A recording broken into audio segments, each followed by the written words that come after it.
சுற்றி சூழல் விழிப்புணர்வு செய்திகள்.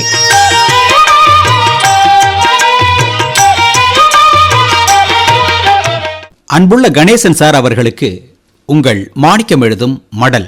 நலம் நலமறிய ஆவல், குடி குடியை கெடுக்கும். இந்த சொற்றொடர் எல்லா இடங்கள்லையும் தென்படுது.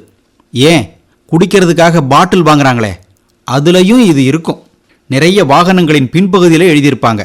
இவ்வளவுலாம் ஏன் அங்கங்கே எழுதி போட்டிருக்காங்க. இதை பார்த்துட்டாவது மக்கள் திருந்துவாங்களான்னு தான். ஆனால் மக்கள் திருந்துற மாதிரி தெரியல. யாருக்கோ எழுதி போட்டிருக்காங்க, சும்மா எழுதி போடணுமேனு எழுதி போட்டிருக்காங்கன்னு ஏதோ விளம்பரம் மாதிரி அதை எடுத்துக்கிறாங்களே ஒழிய குடி நமது குடியை கெடுத்துடுங்கிறத உணர மாட்டேங்கிறாங்க.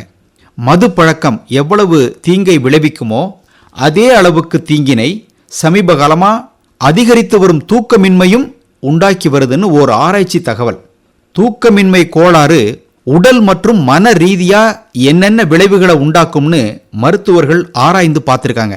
மது பழக்கத்துக்கு அடிமையானவர்களுக்கு மூளையில் ஏற்படும் பாதிப்புக்கு சமமான அளவில் தூக்க குறைவாலும் பிரச்சனைகள் ஏற்படுவதா அந்த ஆய்வில் கண்டுபிடிச்சிருக்காங்க. கணேசன் சார், தூக்க பற்றாக்குறை அதிகமுள்ளோர் விழித்திருக்கும் போது மூளையின் சில பகுதிகள் மட்டும் தூக்கத்தில் ஆழ்ந்துவிட மற்ற பகுதிகள் விழித்திருக்கும். இந்த முரண்பாடான நிலையும் மூளையில் நிகழ்வதா கண்டுபிடிச்சிருக்காங்க.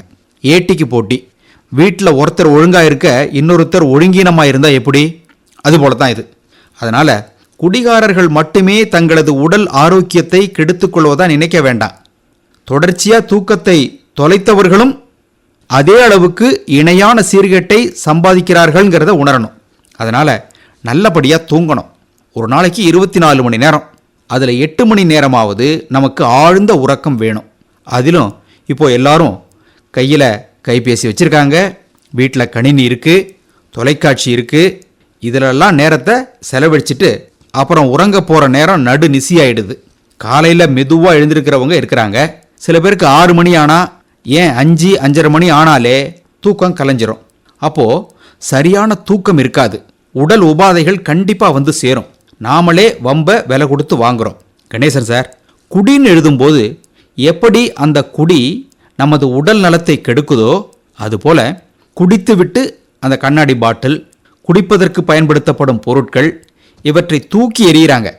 கண்ணாடி அந்த பொருட்கள்லாம் இந்த சூழலுக்கு எவ்வளவு பாதிப்பை உண்டு பண்ணுகின்றன. அவரை பற்றியே கவலைப்படாதவர் குடிப்பவர் தான்.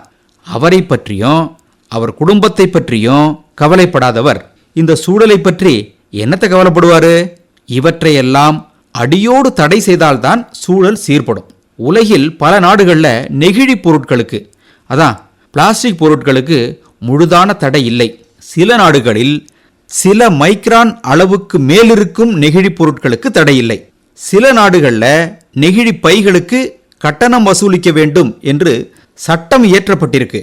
சில நாடுகளில் மறுசுழற்சியை மையப்படுத்தி சட்டங்கள் இயற்றப்பட்டுள்ளன. என்ன சட்டம் போட்டு என்ன பயன்? நமக்கு நாமே ஒரு சட்டம் போட்டுக்கணும், அந்த சட்டத்தை கடைபிடிக்கணும். இப்படிக்கு மடல் மாணிக்கம்.